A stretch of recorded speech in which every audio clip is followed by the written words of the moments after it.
देखिए, यूँ तो हर कोई चाहता है कि उसे ज़िंदगी में धोखा ना मिले, लेकिन जब आप किसी पर विश्वास करेंगे तभी पता चलेगा कि इंसान धोखा दे गया है।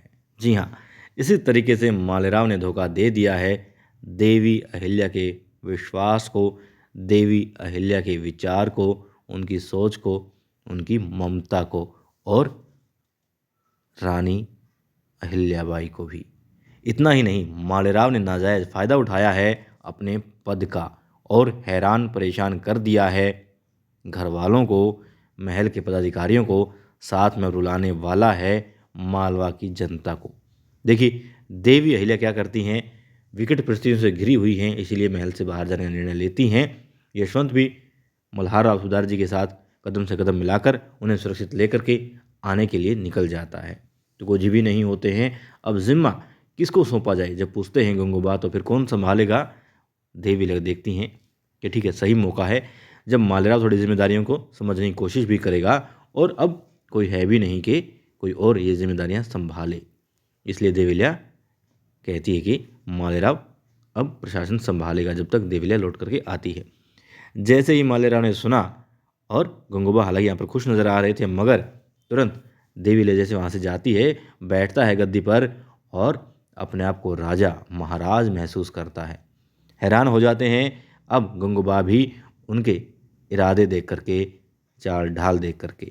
और देखिए, मालेराव यही नहीं रुकता है, वो अपने पद का, अपने कद का गलत फ़ायदा उठाने के लिए पूरी तरह से तैयार हो जाता है और स्वतंत्र भी होता है। इसलिए पहले दूध से स्नान करता है और फिर कि भाई मैं राजा बन रहा हूँ तो राज्याभिषेक होगा। अब क्या करता है, कहता है जितने विदेशी व्यापारी बुलाए हुए थे देवलर जी से माफ़ी मांगी थी और कि आप ठहरिए यहाँ पर कुछ रोज़ और फिर आपकी ये रकम आपको दे दी जाएगी क्योंकि आपका यहाँ आने पर खर्च हुआ है और फिर आप जाइए, आपसे हमें कुछ नहीं चाहिए। मगर वो मालेराव उन्हें वापस बुलाता है और कहता है हमारे कक्ष में आ जाइए, हम खरीदेंगे। अब वो हीरे जवाहरात खरीदना चाहता है, लेकिन मुक्ता की भाभी भी मुक्ता जैसे ख्याल रखती है, देवराज जैसे ख्याल रखती है, दौड़ करके जाती है गौतम साहिब के पास में, कहती है रोक लीजिए राजकुमार को, वो फिजूल खर्ची कर रहे हैं।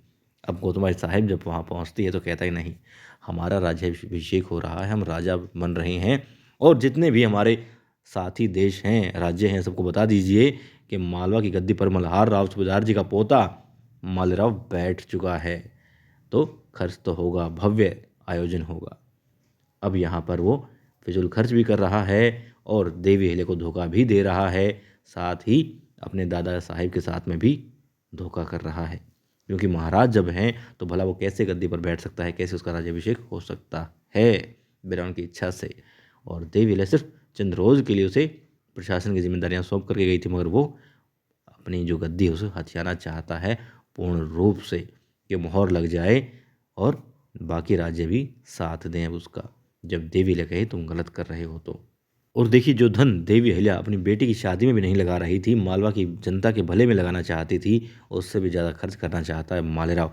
तो मालवा की जनता तो बेचारी रोएगी, क्योंकि भूखों को अन्न कैसे मिलेगा बिना अर्थ के, और सर पर छत कैसे आएगी जिनकी छत उड़ चुकी है।